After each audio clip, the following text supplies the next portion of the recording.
Hola, ¿qué tal amigos? ¿Cómo están? Espero que se encuentren muy bien. Les saluda Alex Hernández y les doy la bienvenida una vez más a mi podcast. Esto es Catarsis Personal, un espacio donde comparto mi viaje a través de la adversidad y la reflexión, y este podcast es un testimonio de lo que viví desde el inicio de la crisis política en Nicaragua, mi participación en la lucha y de cómo el tiempo que pasé en prisión se convirtió en una oportunidad para mirar hacia adentro, para comprender y para sanar. Compartir estos recuerdos como preso político en Nicaragua es crucial por varias razones, tanto para la construcción de memoria histórica como para sensibilizar sobre la situación actual de quienes siguen encarcelados, y aquí te comparto algunas de las principales razones. Primero, preservar la memoria histórica. Estas experiencias aportan un testimonio que ayuda a construir una narrativa completa y auténtica de lo que ocurrió durante la crisis política de Nicaragua, para que futuras generaciones comprendan el contexto de represión y lucha por los derechos humanos que vivieron los presos políticos. Y dos, visibilizar y hacer conciencia social. Así se contribuye a hacer visible la realidad que muchos prefieren ignorar o desconocen, para exigir justicia y generar empatía y solidaridad hacia aquellos que aún sufren en las cárceles de Nicaragua. Aquí en Catarsis Personal, no solo revivo los momentos más difíciles, sino que reflexiono sobre ellos, desnudando mis pensamientos y emociones para ofrecerte una perspectiva honesta y humana. Mi historia es una de tantas, pero al compartirla espero que encuentres en ella un espejo en el que puedas reconocer tus propias luchas y victorias. Este es un espacio para recordar, para sanar y para transformar el dolor en sabiduría. Te invito a escuchar con el corazón abierto, a reflexionar junto a mí y a encontrar en estas palabras un refugio y una inspiración. Gracias por acompañarme en este viaje de catarsis. Comencemos. Quiero comenzar como siempre agradeciendo a todas las personas que apoyan este proyecto y también a aquellas que se toman el tiempo de dejar un comentario en cualquiera de mis redes sociales. Ya saben que tengo por costumbre compartir con ustedes algunos de ellos que he encontrado, y quiero comenzar leyendo unos que me dejaron en X. Alguien con el nombre The Power, poderoso el nombre, me escribió: escuché tu último podcast, Alex, la cotidianidad de un preso político. Me evocó recuerdo y memoria de lo que pasé en 2019. Tremendo podcast, Alex. Saludos. Saludos a The Power. Y un usuario con un nombre bastante confuso, son varias letras y números alternados, me comentó en Spotify: adelante, estos podcasts son ejercicios sanos y necesarios tanto para ustedes como para nosotros. Bendiciones. Bendiciones para vos también. Y bueno, el último en Spotify también dice, lo escribió Manuel, que comentó: me siento representado con esta reflexión. Gracias, Manuel. Ese es el objetivo, ¿no? Que cada quien pues nos sintamos dueños de esta parte, de este pedacito de historia. Este ya es el episodio número 15 de este podcast. 15 semanas también que llevo haciendo esto. Y bueno, aquí sigo creciendo y siempre mejorando con todo lo que ustedes me aportan. Y bueno, vamos a continuar con esta historia que es tomado de un libro que también estoy construyendo y que se lo estoy compartiendo por este medio. Buenos días, teniente. Capítulo 10. Una plática con el pasado.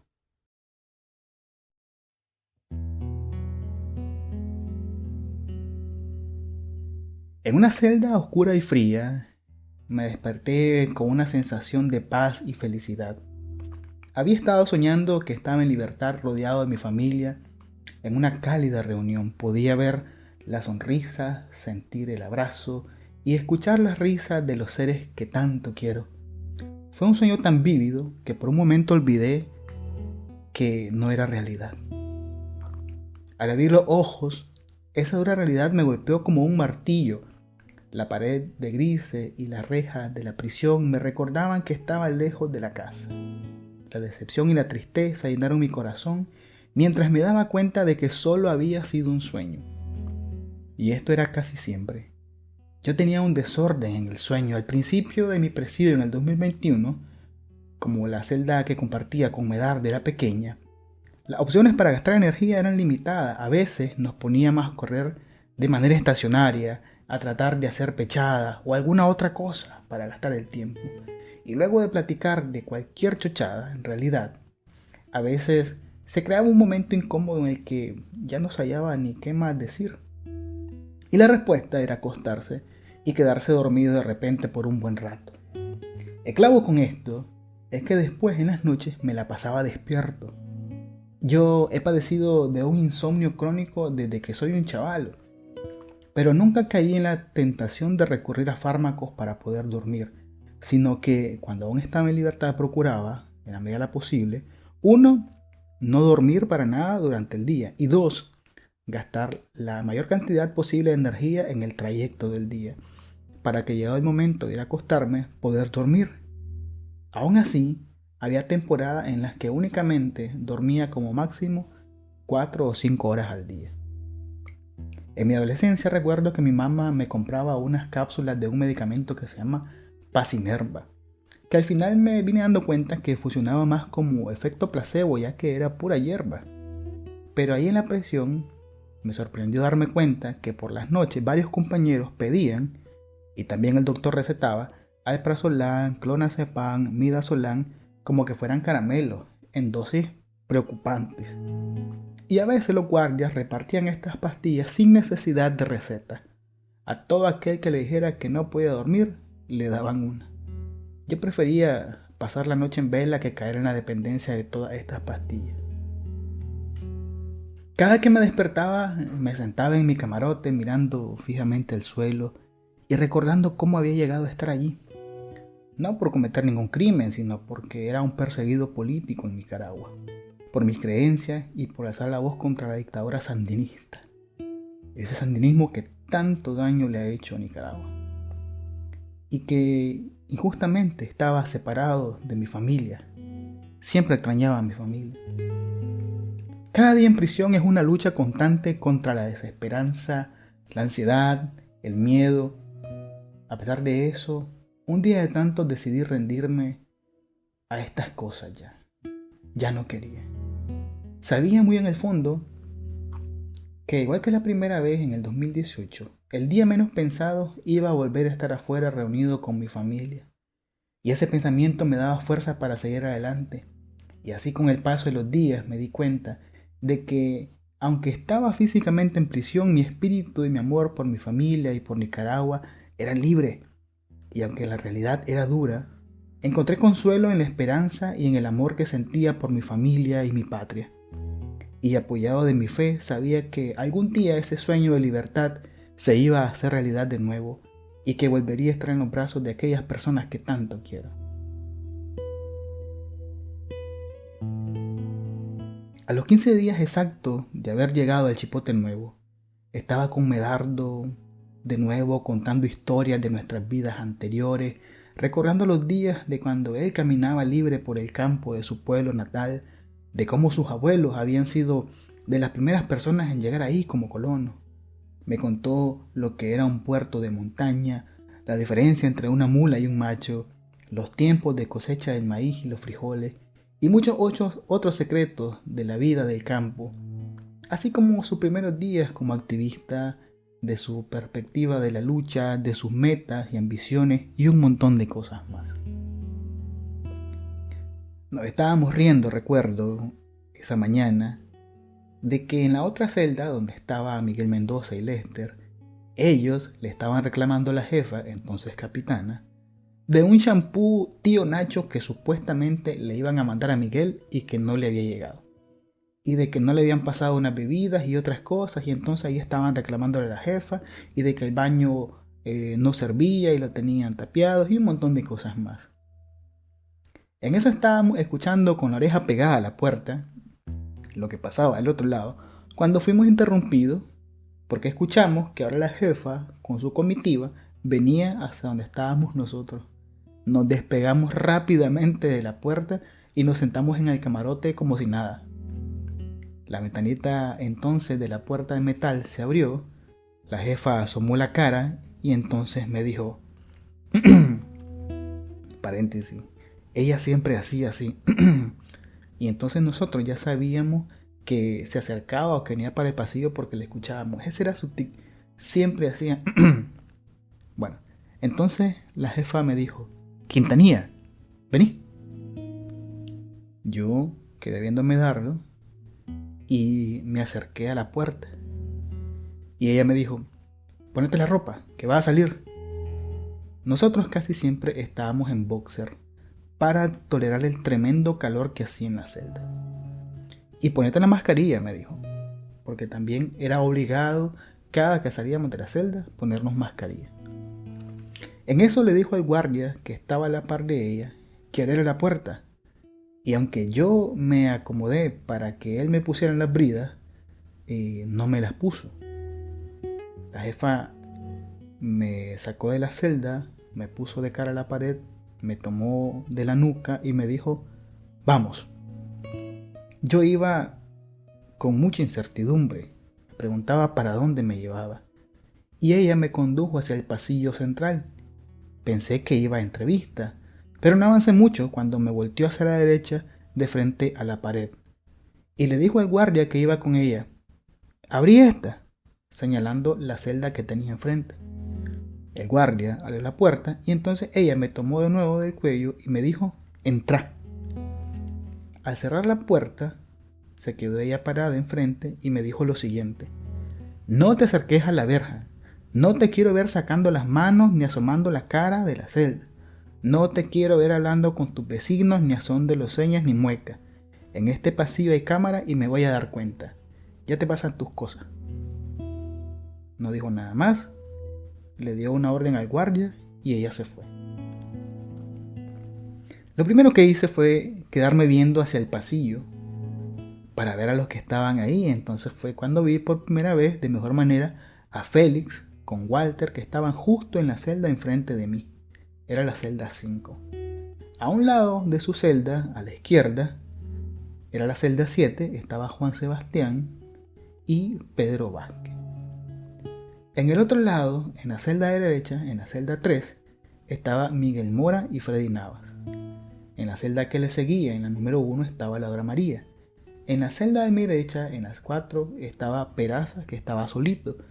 Y en la celda que estaba enfrente de la Dora, que era la número 2, ahí estaba Luis Rivas y Marco Flete. A los que podía ver les saludé con las manos rápido en lo que el guardia iba por mis cosas. Ellos se acercaron un poco a la reja de su respectiva celda y también me saludaron de manera rápida. Yo pensé que estaría solo en esa celda, pero yo también sabía que alguien estaba ahí porque había unas cosas que estaban puestas sobre el camarote.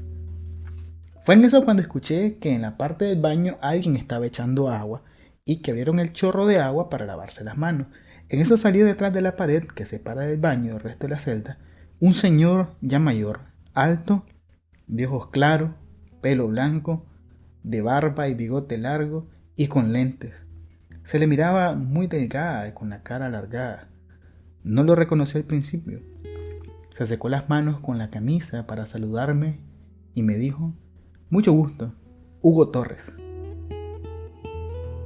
Yo lo quedé viendo y le dije, mucho gusto, don Hugo. Soy Alex Hernández, le respondí. En lo que él se dirigía a su camarote y ponía sus lentes sobre el otro camarote que está encima y él se sentaba. Sí, me respondió. Pero decime Hugo, no me digas don Hugo.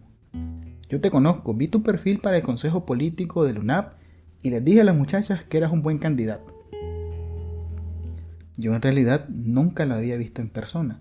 Es más, por un momento ni me acordaba quién era hasta que después en mi mente hizo clic. A él lo había visto en la tele varias veces. Era el general Hugo Torres.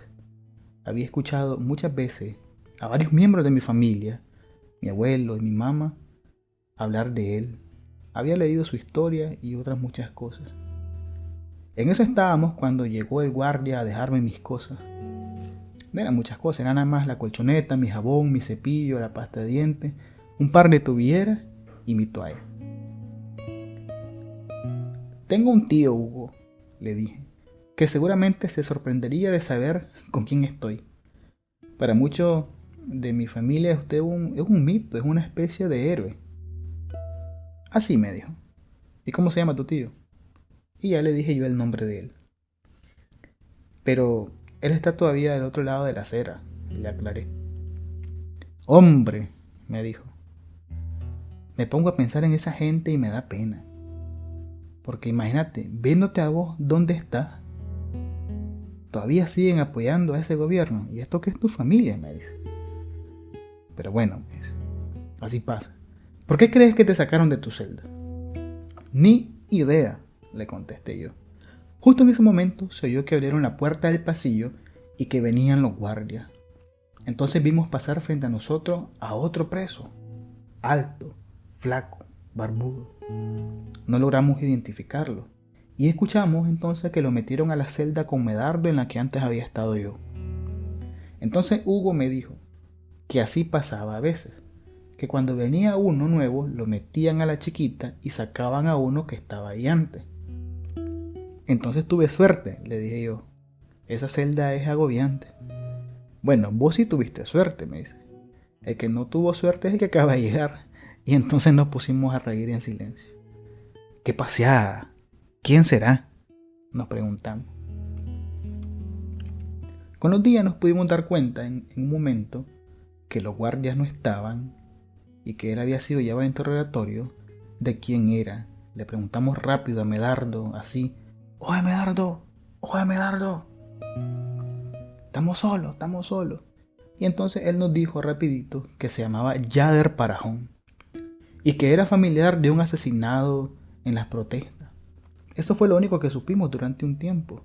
Al final, él se terminó quedando con Medardo y fue junto con Medardo de los que pasaron más tiempos encerrados en una celda chiquita. Una tremenda canallada.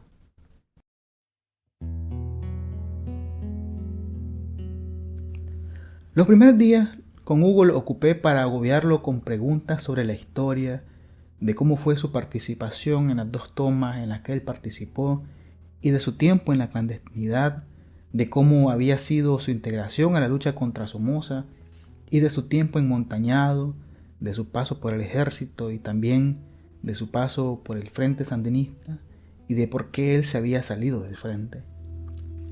Y al igual que lo hice con Medardo, también le hice muchas preguntas incómodas.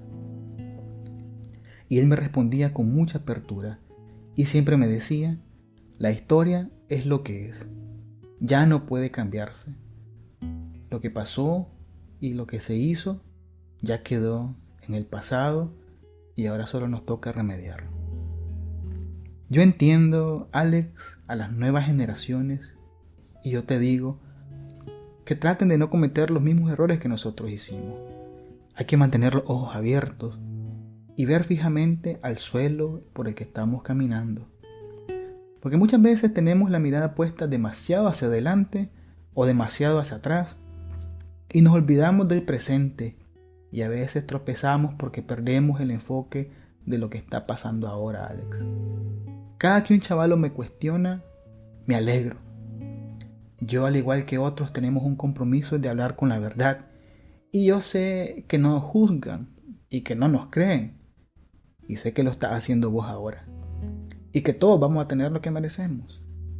Yo sé que nos equivocamos, Alex. ¿En qué momento? Depende de la persona que le pregunté. A veces no nos damos cuenta del error. A veces nos damos cuenta del error en el preciso momento en que comienza a pasar. A veces, por el contrario, no lo determinamos. Y a veces es peor, nos damos cuenta del error y pretendemos fingir que el error no existe y seguimos adelante a pesar de saber que nos estamos equivocando. Como esto último, hace mucho. Y es que aceptar los errores, Alex, no es cosa fácil. Y también hay que saber distinguir en qué momento se aceptan los errores. Te digo, desconfía de aquellos que recién abandonan el barco hasta que ven que se están hundiendo.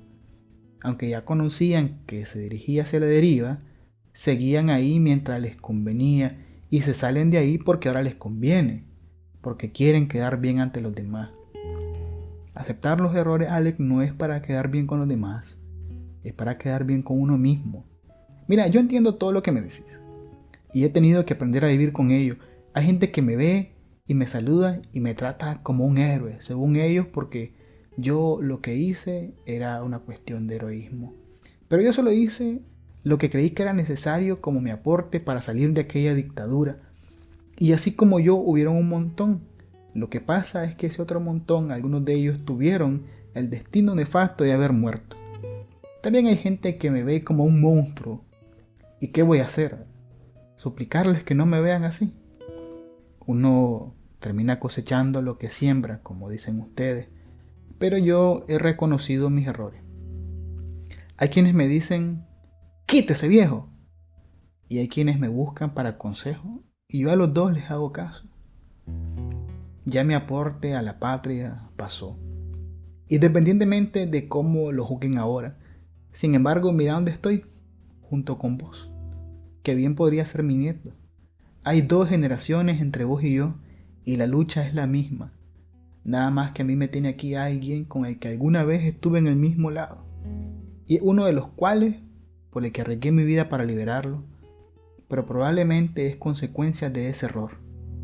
No de haber hecho un esfuerzo para él saliera junto con otras personas, algunas de las cuales todavía siguen de ese lado, sino de no ver en su momento temprano el riesgo que era esa persona y las otras personas que lo acompañan. Lo único que me arrepiento, Alex, es de aquellas cosas que pudiéndolas haber hecho en su momento no las hice. Y también, claro, me arrepiento de todos aquellos errores que he llegado a determinar como errores.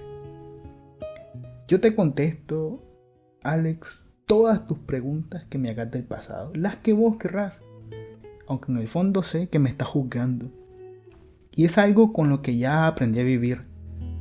¿Sabes qué es lo peor de los errores del pasado? No hacer nada para enmendarlo.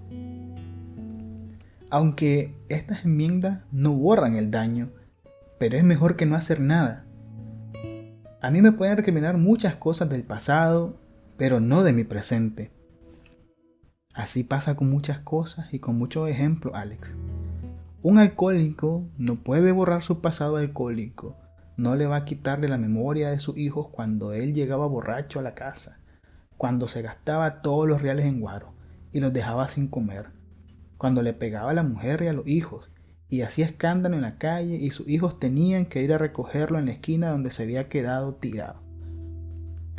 Que este hombre ahora lleve 20 años en los Alcohólicos Anónimos y sea responsable con su familia y trate de resarcir el daño causado, que este hecho borre los errores del pasado, no lo va a hacer. Pero es mejor que seguir siendo alcohólico. A lo mejor muchos de sus amigos sigan siendo alcohólicos y algunos de ellos han muerto por ser alcohólicos. Y mucha gente le va a echar en cara su pasado como alcohólico. Va a ser una sombra que lo va a perseguir de por vida, pero hoy no lo es más. Es un hombre diferente y eso es mejor que nada. Y va a pasar el resto de su vida sabiendo que tiene que resarcir muchos daños. Y ahora que tiene la suficiente sabiduría, puede decirle a sus hijos y a sus nietos que no cometan el mismo error. Sabe identificar a un alcohólico. Sabe cuando identificar que uno de sus hijos está yendo por ese camino. Y puede dar consejos sobre cómo salir de él. Pero esa persona sabe que cada proceso es muy diferente y depende de la persona. Y es diferente al suyo. Y cada quien tiene su tiempo. Y estos hijos les van a decir, ¿y usted qué habla? Si también usted fue un borracho. Y este hombre va a decir, sí, fui un borracho, pero hoy no lo soy. ¿Qué quiero decir con todo esto, Alex? Que vos estás en todo tu derecho, como joven, como nueva generación, de preguntarme y recriminarme por mi pasado. La persona que estás viendo hoy ya no es aquella persona del pasado, pero sí, yo sé que cargo con todas las culpas de ese pasado, yo no las escondo. ¿Dónde crees que estaría mejor? Allá afuera haciéndome el chancho, calladito, para que no me pase nada. Pues no.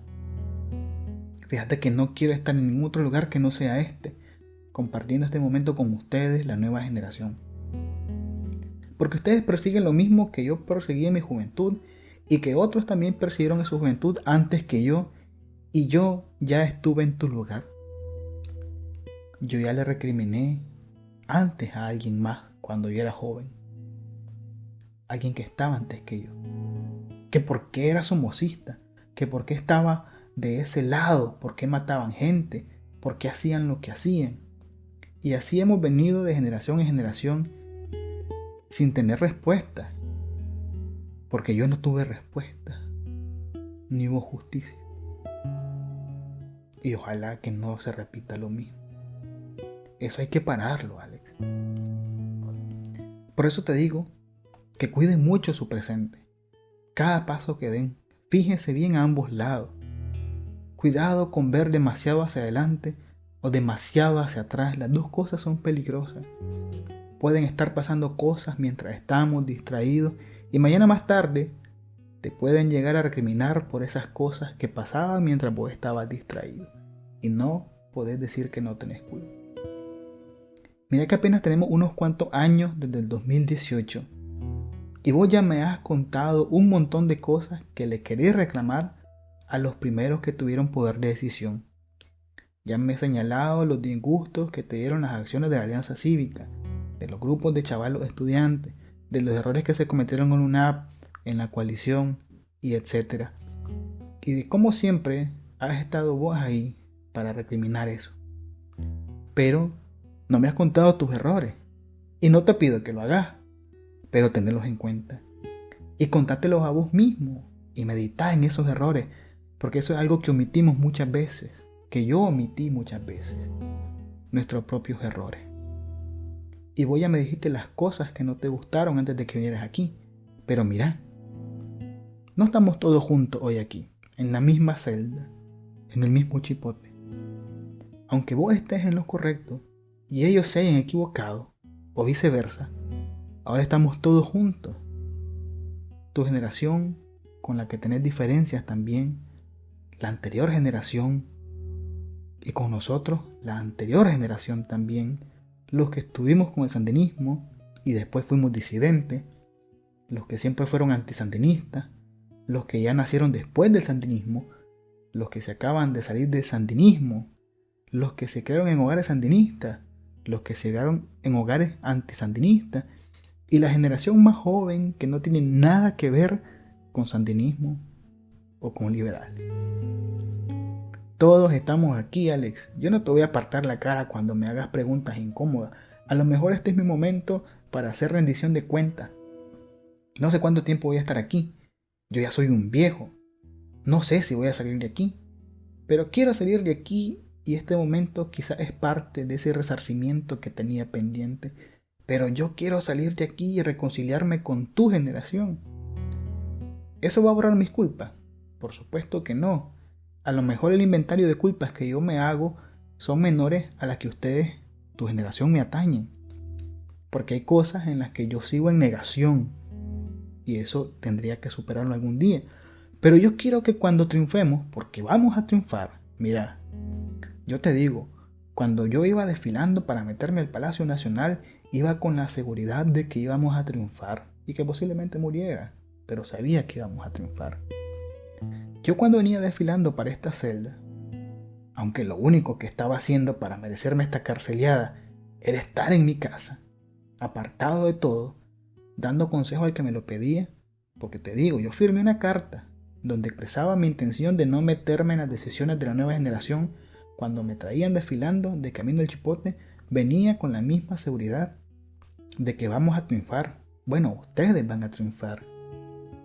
Y aunque en el futuro tu generación me ponga en el banquillo de los acusados, si eso es lo que la justicia me tiene reservado, y es lo que la paz merita, y es lo que me merezco, quiero que al menos me juzguen habiéndonos reconciliado como generaciones, porque la justicia no puede aplicarse con odio, Alex, y que la justicia me ponga en el lugar que me corresponde.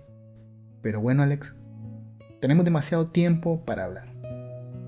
Y tenemos que dejar tiempo también para hacer ejercicio. No es posible que siendo tan joven estés tan gordo. Mírate, te has descuidado. Yo te puedo entrenar si querés. Enseñá. Hacer unas pechadas. Sí, hombre. Tenés buena espalda. Hugo ya pasaba de los 70 y pico de años.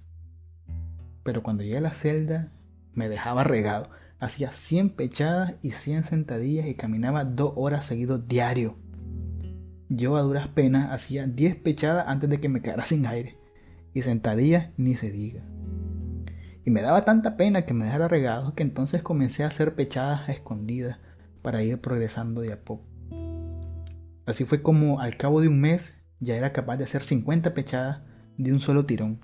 50 abdominales, 50 sentadillas y caminaba, según mis cuentas, 10 kilómetros diarios dando vueltas en la celda.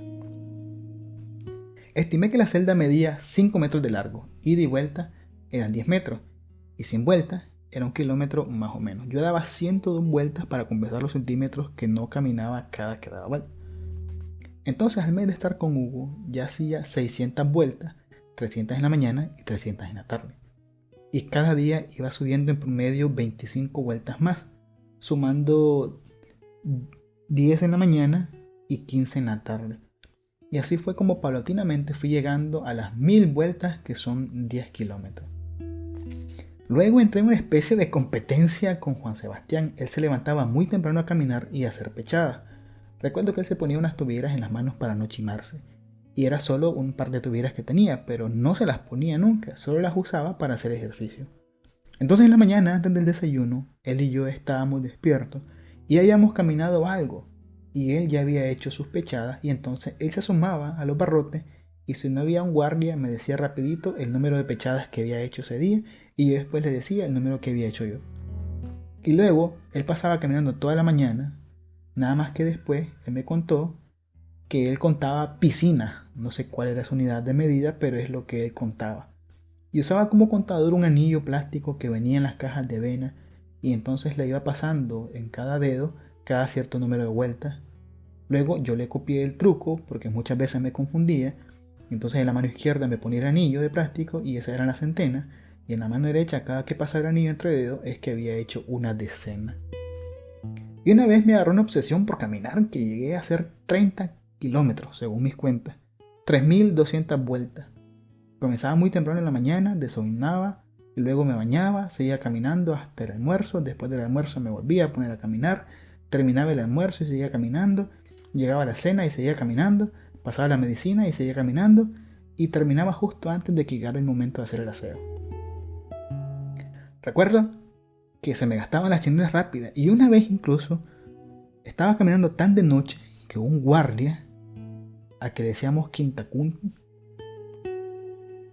me regañó porque estaba caminando de noche y me mandó a dormir. Yo le dije, oficial, no estoy haciendo nada, estoy caminando. Anda, dormite. No quiero, le digo. Entonces me amenazó con que me iban a dar de chiquita y todo eso, pero no pasó nada, menos mal. Félix se levantó y discutió con él. Deja al muchacho, que no sé qué.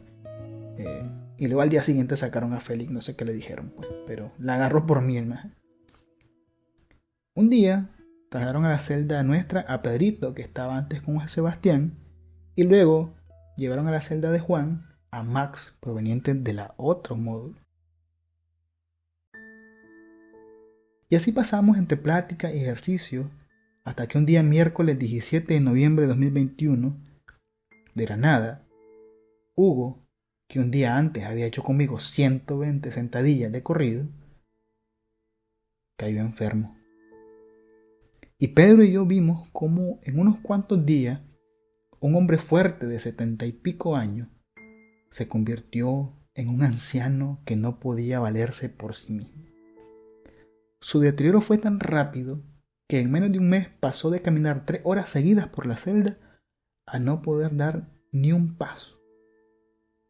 Y un día 13 de diciembre se lo llevaron de la celda y 2 meses después nos dimos cuenta que había muerto. Recuerdo que cuando llegué aquí a Washington el día que fuimos desterrados, las primeras preguntas que me hacían, aparte de cómo estaba, era sobre cómo Hugo había pasado sus últimos días con nosotros. No hay mucho que explicar porque no tengo idea, solo sé que Pedro y yo cumplimos con nuestro deber como humanos y como creyentes. Mucha gente hoy me recrimina a mí, sin sentido, pero aprendí mucho de Hugo, como aprendí mucho de Pedrito, de Walter, de Félix, de Medardo, de Juan Sebastián, de Lester, de Peraza, de todas aquellas personas con las que compartí celda, de Camacho, y también con las que estaban enfrente, de Miguel Mora, de Álvaro Vargas, de La Dora, de Medardo. Yo siempre he dicho que la cárcel fue como estar en una universidad, porque estuve con personas que sabían mucho de un montón de cosas. Quizás yo no tenía mucho que enseñarles, pero estoy muy agradecido de la vida de haber compartido momentos con ellos y de haber tenido la oportunidad de hablar con alguien que estuvo en la época insurreccionaria de la lucha contra Somoza. Y hacer las preguntas que creo que muchos tenemos ganas de hacerles a muchos. Pero también a darme cuenta que en esa prisión todos éramos iguales.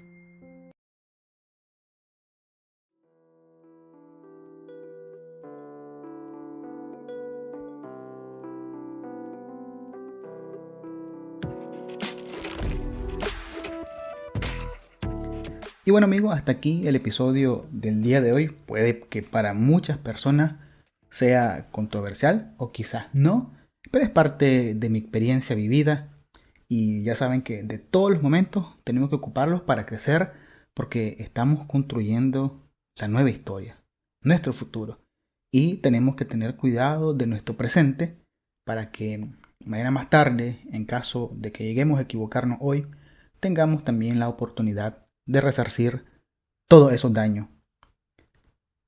Amigos, todavía hoy en Nicaragua hay más de 147 personas presas políticas por la dictadura sandinista que está liderado por Daniel Ortega y Rosario Murillo y todo su séquito.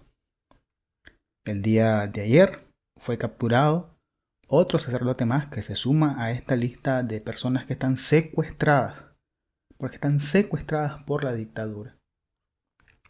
Si tenés la posibilidad de contactar y conocer de manera cercana a algún familiar de un preso político, no dudes en ocupar la oportunidad para apoyarlo en lo que más puedas. Son familias que están pasando momentos muy difíciles. Algunos de los presos políticos eran cabeza de hogar antes de estar hoy en alguna cárcel de la dictadura.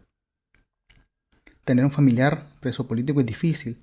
Hay que llevarle comida, agua, bebida y sobre todo medicamentos que son carísimos. Muchos de ellos están muy enfermos y demandan de atención médica que no se les está dando como debe de ser. Y aparte tienen que hacer la lucha todos los días su familia por buscar sus medicamentos. Te cuento que 10 de esos presos políticos están en condición de desaparecidos. Así que no es preciso apoyar con el montón, ni es preciso buscar a terceras personas para hacerles llegar algún tipo de apoyo. Si te sale del corazón, está cerca de vos y lo conoces, aunque sea apoyo moral, a veces vale de mucho. Y pues, ¿qué más les puedo decir? Ya saben que en el comentario de este podcast, en la descripción del video y del audio también, que está en Spotify y también en YouTube, van a encontrar un link en el cual ustedes pueden, si quieren, aportar y apoyar para este proyecto. No hace falta para seguirlo haciendo, pero ahí tienen la oportunidad por si quieren apoyarlo. Y bueno, ya saben que los quiero mucho, les dejo un gran y enorme abrazo. Nada más que decir por el día de hoy. Ya saben que si se van a portar mal, se cuiden bien y nos vemos en la próxima.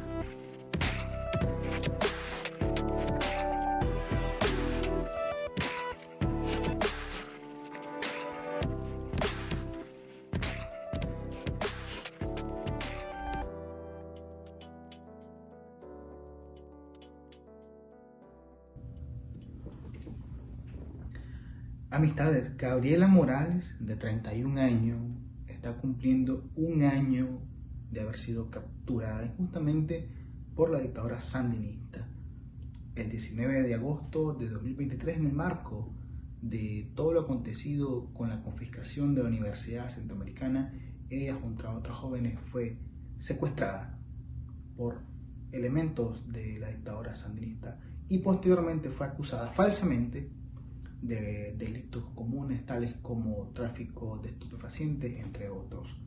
Gabriela se encuentra en este momento en el sistema penitenciario de mujeres La Esperanza en Tipitapa, en circunstancias bastante difíciles, en aislamiento y sin atención médica adecuada. A pesar de que su familia le visita, es poca la información que se tiene sobre las causales del porqué de su supuesto presidio por las culpas que son inventadas por la policía.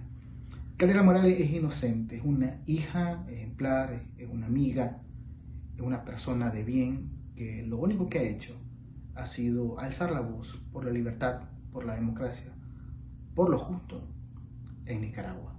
Demandemos su libertad inmediata de ella y junto con ella 147 presas y presos políticos hasta el día de hoy en Nicaragua. Siempre hacemos nuestra voz por ello. Libertad para Gabriela Morales.